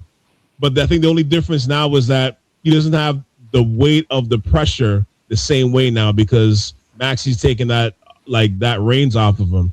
So I think he's kind of moved from a point where it's like you need him to succeed to now it's like anything he's giving you is a bonus. You know what I mean? So if he's giving you those big all-star numbers and that's a bonus, like that kind of helps you win now. And then, I mean, we won't even get into the whole prescription Pete thing, because that, I mean, I don't know what's going on with that. That's crazy. And then, I'm not feeling the Harden thing with Cleveland, because I think he's more durable than Garland. But we've seen this story with Harden like 500,000 all the time, yeah. So I'm like, we know how this is gonna go. We know.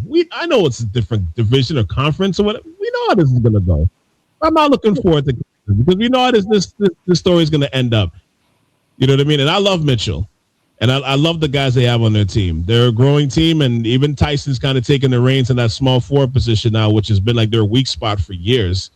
But again, to your point, they lost to a SGA-less, Jalen-less OKC team yesterday. Like, Case and Wallace is killing them. Like, yeah, but they also hit 21 threes though, so I don't know about that. Okay, but my point is, I'm like, the playoffs, Harden's gonna have to prove a lot to me. Yes, you know agreed. I mean? Yeah, agreed. But this is a good situation for him. This is a lot better than what he was in Clippers right now. This is a good situation for him. And watching him and Mobley and the other big man there. Yeah, the other Allen's benefiting from this. Allen is balling. He's like since Harden, he's gone up like 7 points, and he right, and then Mobley's come back the last couple games. So they're going to work on that connection. So I think that's only going to grow. That's only going to help them. Clearly, I think Harden is clearly a better fit for that team right now than Garland was.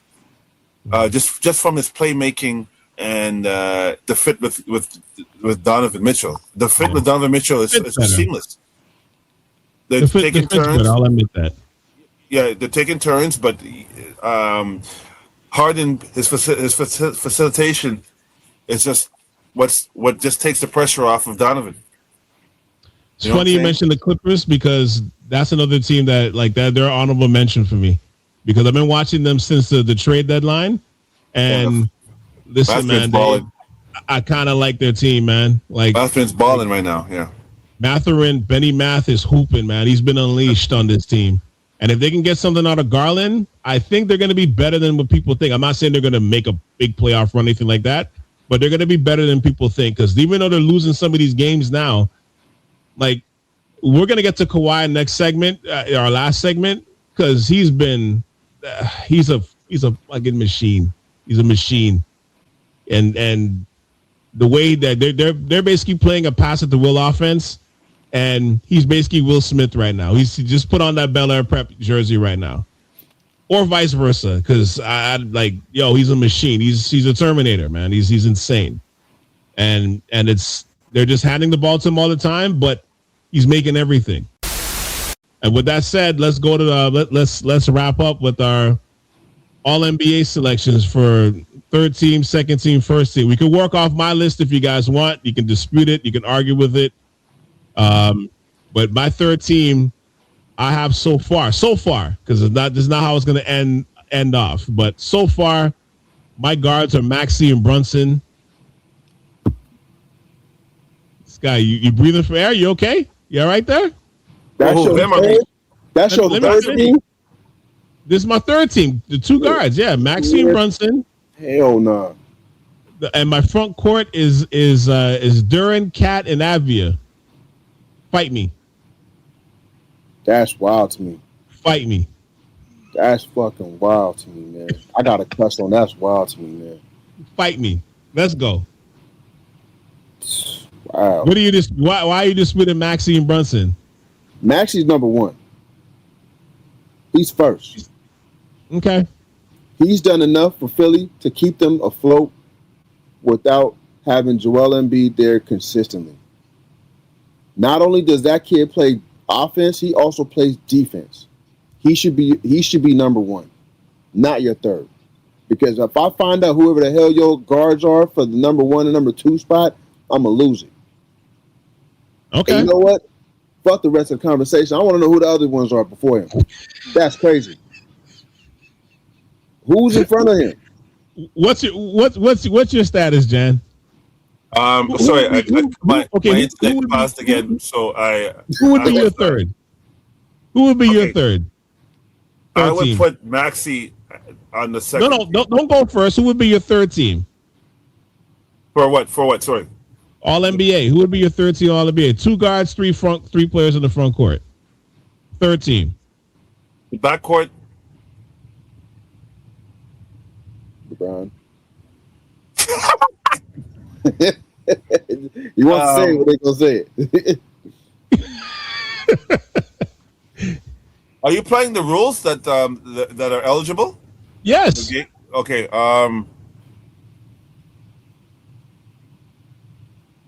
I'll keep eligible.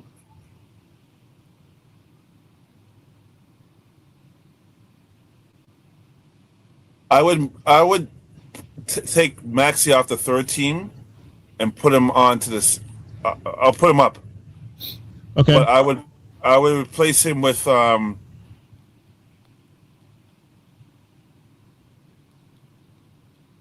because he's balling right now, man. He's playing on both ends of the floor. Oh, Maxey's balling. I'm not disrespecting him, man. He's hooping.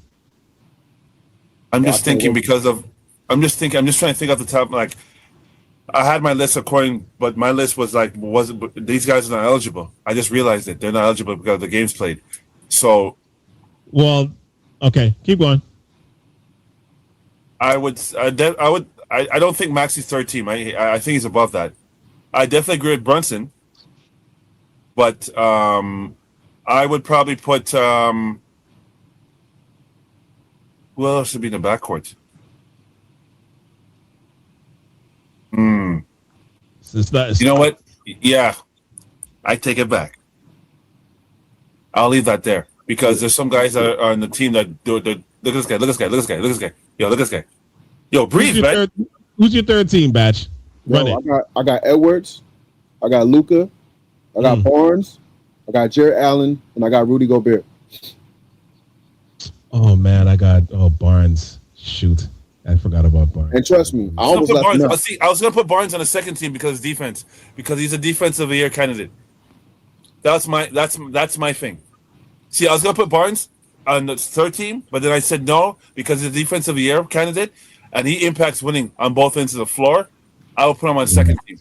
And if they finish in the top four, I'll give them that second team. Just so you know, hold on, sorry, not to cut you. Just so you know, my list is not based off of wins either. I'm talking about how legitimate. It's all impact. I'm all about impact. So some of them might not have wins that show, but impact for sure. That's fine. Here's my second team. Go ahead. My second team. I got Ant and Luka as the two guards. Right? I got Katie, Wemby.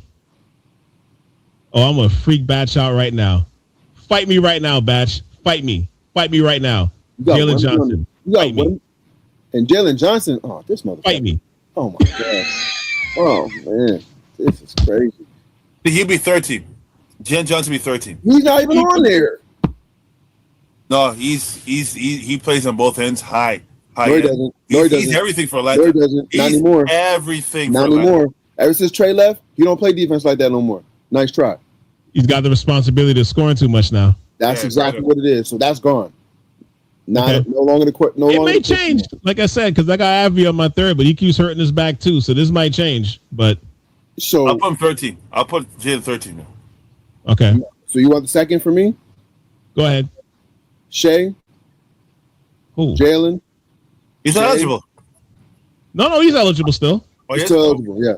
Shea, Jalen, D. Mitch, Duren. Which Jalen? Jalen Brunson. Sorry. Okay.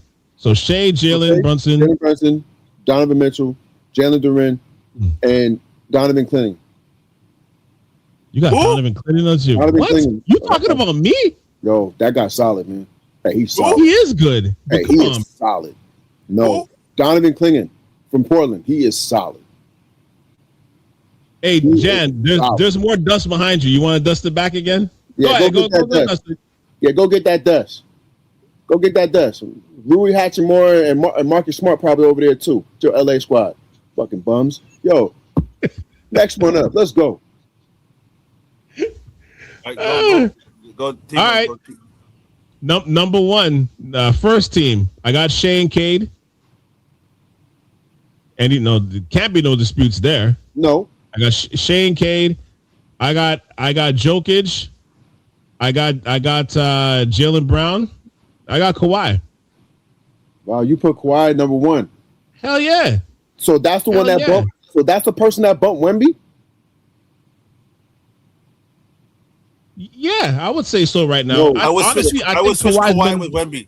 The confidence the confidence out of your mouth from your right there, I think you thought about that and was like, shit, that was kind of foolish though. There's no way you put Kawhi before Wemby. That's wild. You know what? That could be debatable, sure. That could be debatable, sure. But my point is, I think Kawhi's been easily one of the top 10 players in the NBA this year. Easy. Agreed. Okay, yeah. Not hands down. That, but I would put him I'll put him on the second team though. If you want to switch him for Wemby, I'm actually okay with that. I'm actually okay with that. I can live with that. I could be okay with that. But that's how high I've been thinking that Kawhi's been playing, man. So you want to know something crazy? 50, 40, 90 right now, basically. Or just below that mark. So you remember Scotty Barnes in my third? Yeah. He slid in there over Kawhi for me. You got to be insane right now. And I only say, and again, The only reason why I say Scotty for now is because Scotty's done that 20 rebound game he had against Golden State. It put him over the top than what Kawhi's done for this season. Only for this season alone. Because Scotty has been consistent, and that has been consistent playing alongside B.I. He's still doing what he's supposed to be doing. He's doing good though. I'm not going to take away from him. He's been playing well. That's the only reason why I slid him into the third spot for the third team All NBA. So basically, the number one is somewhat similar. I just don't have Shay's mine as in the number one. He's my number two. I got Tyrese as my number one, and then Cade, Jaylen Brown, Wemby, and then Jokic. That's my number one right there. So Maxey, Cade, Jaylen Brown, Wemby, and Jokic. Brown. Okay. And I think part of the reason why I add Wemby on the second team too is I guess I was kind of being in that mindset of not having two centers on essentially on the same thing. But if you count in front court, it qualifies. So that's exactly right. That you said front court and back court, right? So that's why I think I more had it as like I'm putting Wemby as number two because he's a center, but even though it's a front court position. So that's why I'm okay with him switching out for Kawhi. Only for that reason. But under the old rules, Kawhi will be first team. Okay. He would be first team. Yeah. Because I've been watching enough Clipper games the last month. I'm like, nah, man, he's like must-see TV again.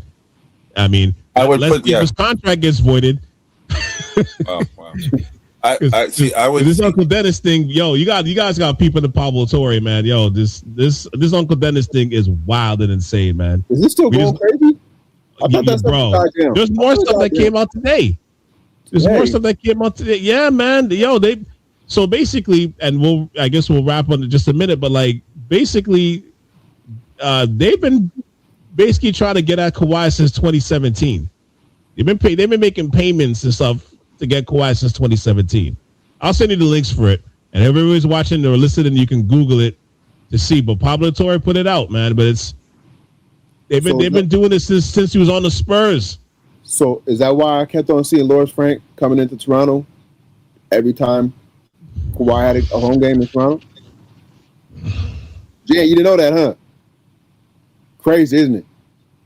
They were sliding in the low. No idea. Unless you was front and center, knew what was going on coming in and out of the country. Yeah. Lawrence Frank was making an appearance every fucking game. Ain't that something? Ain't that something? Was he wearing like a Dr. Clouseau the disguise, like Batman or some shit? I mean, you tell me how many people actually would recognize that guy anyways. Exactly. You got to be a real ball head, such as yourself, to notice that. So, yeah. So that's why I'm like, I think we're going to be coming back next month to talk about this aspiration, this whole thing, because I think there should be a verdict by then. I'm assuming by the end of March, because this shit is wild right now.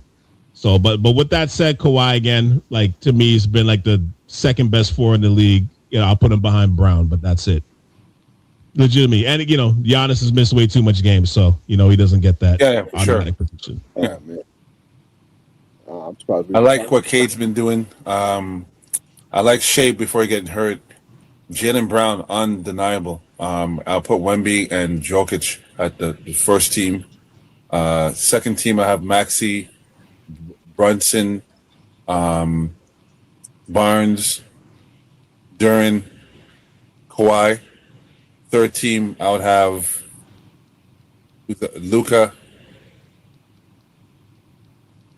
the kid from Atlanta there. I'll put him on the third team. Jalen, yep. Jalen. Who else is left? Donovan Mitchell. I know. I'm leaving him off, which is nuts. Donovan Mitchell. I got some. He's been great this year. Yeah. Who else is? I'm forgetting something else. I can't think of who else. Any fours? There's Cat. There's Advia. There's KD.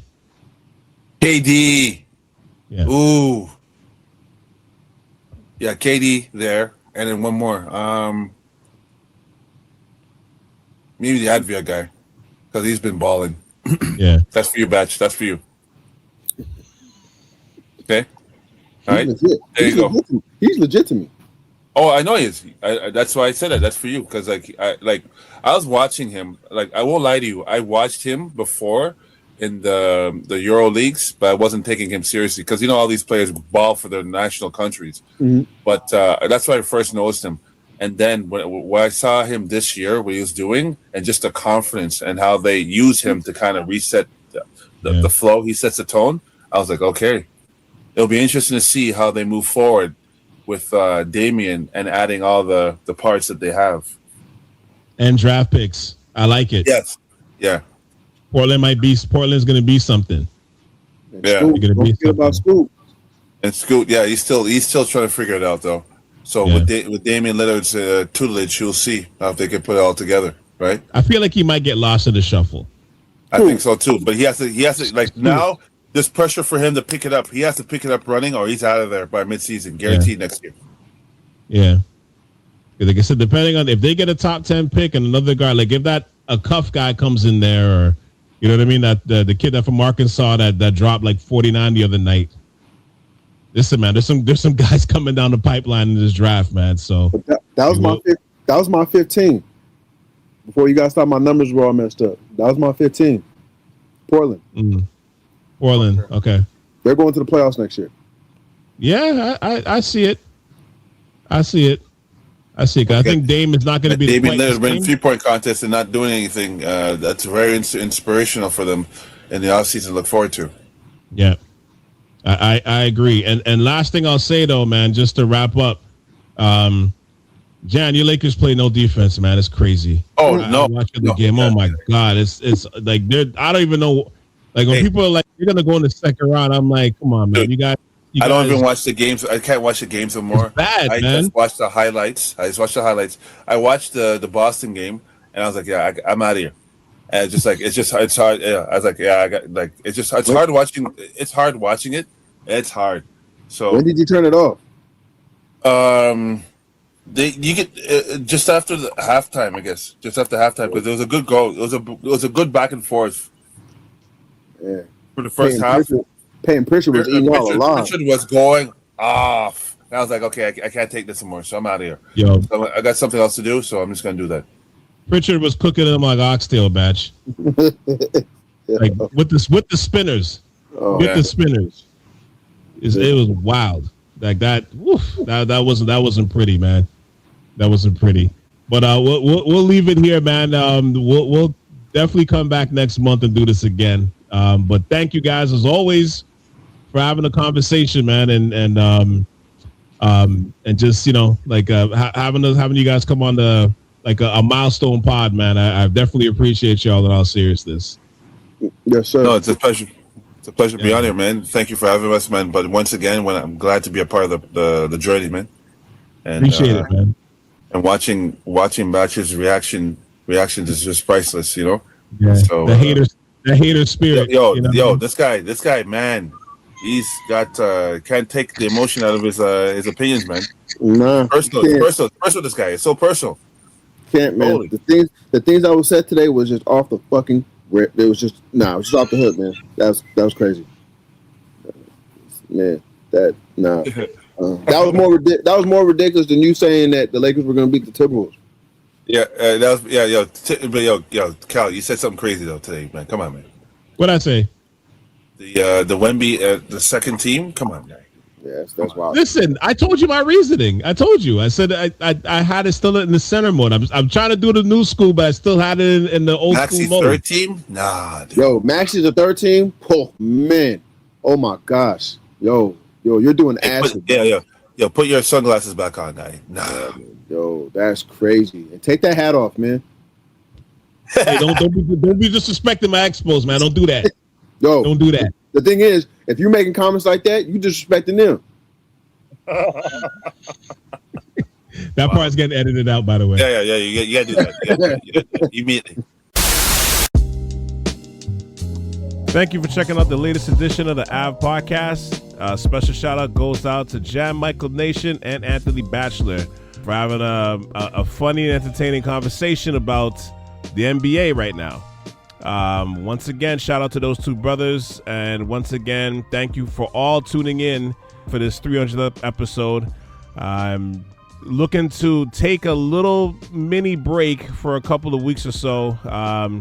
I have a surgery I got to deal with right now, actually. So without getting into too much specifics, I'm going to be off for the next little bit.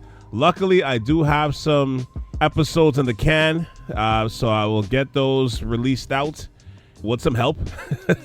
But I'll get them released out, over the next couple of weeks, and I'll probably start re-recording probably like towards the end of March or towards the end of March, depending on how I feel. But thank you once again. As always, make sure you check the catalog over at SouthShoreAve.com. Once again, that is SouthShoreAve.com.